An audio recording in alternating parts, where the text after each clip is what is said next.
Girlfriend আছে কার কার দেখি হাত তোলো। মাশাআল্লাহ, সাহস আছে ওদের, বুকের পাটা আছে। হাত নামা বেটা। এই গার্লফ্রেন্ড বয়ফ্রেন্ডের সাথে আমাদের কোনো সম্পর্ক, আমরা বিয়ে করব। কি করব? বিয়ে করব। চেয়ারম্যান সাহেব বিয়ে করাই দিন এগুলোরে, আপনার দায়িত্বে দিয়ে গেলাম। এই গার্লফ্রেন্ড বয়ফ্রেন্ড এগুলো ইসলামের কালচার নয়।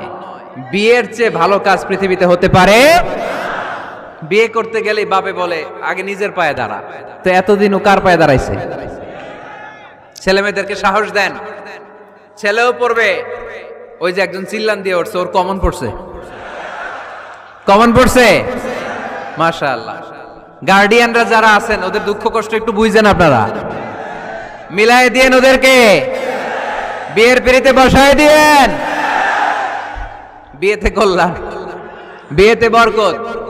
বিয়ের মতো ভালো কাজ হতে পারে না। সব নবীরা বিয়ে করেছেন।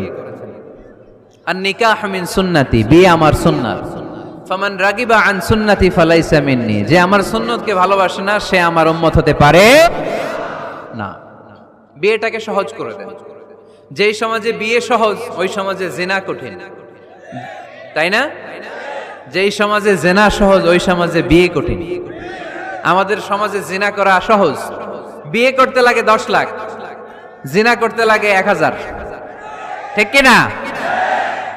10 লাখ টাকা ছাড়া বিয়ে করা যায় না। এটা লাগবে, ওইটা লাগবে, এই দাও, ওই দাও, মোহর দাও, বিশাল অঙ্কের মোহর। 10 লক্ষ টাকা ধার্য না করলে মেয়ে দিবে না, এরকম আছে না নাই? না, এগুলো আসলে ইসলামিক কালচার না। ছেলের বাবা মেয়ের বাবা উভয়কে আমি বলি বিয়েটা সহজ করে দেন, সহজ করে দেন। ছেলে পড়াশোনা করুক, সমস্যা নাই, মেয়েও পড়ুক, কিন্তু তারা পবিত্রভাবে তাদের সম্পর্ককে মেনটেন করুক, ঠিক কিনা? তাদের এই যৌবনের তাড়নায় যে পাপের সাথে জড়াবে তার পার্সেন্টেজ গুণা বাবা হিসেবে আপনার কাঁধেও আছে না নাই? এজন্য বাবারা সাবধান, মায়েরা সাবধান, বিয়েটাকে সহজ করেন। এই এলাকার যুব সংঘ যারা আছো, তোমরা একটা ক্যাম্পেইন করবা এই মাহফিলের পরে, টাইমলি ম্যারেজ ক্যাম্পেইন।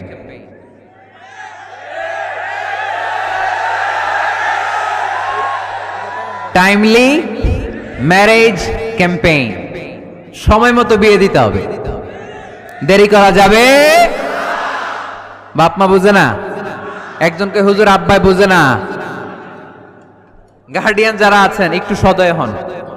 ওরা যে পাপের সাথে, পাপের রাস্তা যে ওরা চিনে যাচ্ছে, পাপের পথে যে জড়িয়ে যাচ্ছে, আল্লাহর সুপ্রিম কোর্টের কাঠগড়ায় আসামি করে আল্লাহ সেদিন আপনারে দাঁড় করাবে। আল্লাযীনা হুম লিফুরুজিহিম হাফিজুন, দে গার্ড देयर প্রাইভেটস। মুকদ্দামাতুল হারামে হারাম, এট এ গ্ল্যান্স। একটা নারীর দিকে চোখ পড়ে যাওয়া এটা হারাম না, কিন্তু এই চোখ পড়ার কারণে এটা জেনার দিকে নিয়ে যাবে, এজন্য এটাকেও হারাম করেছে কে? মুকদ্দামাতুল হারামে হারাম। এই নজরটা বড় খারাপ।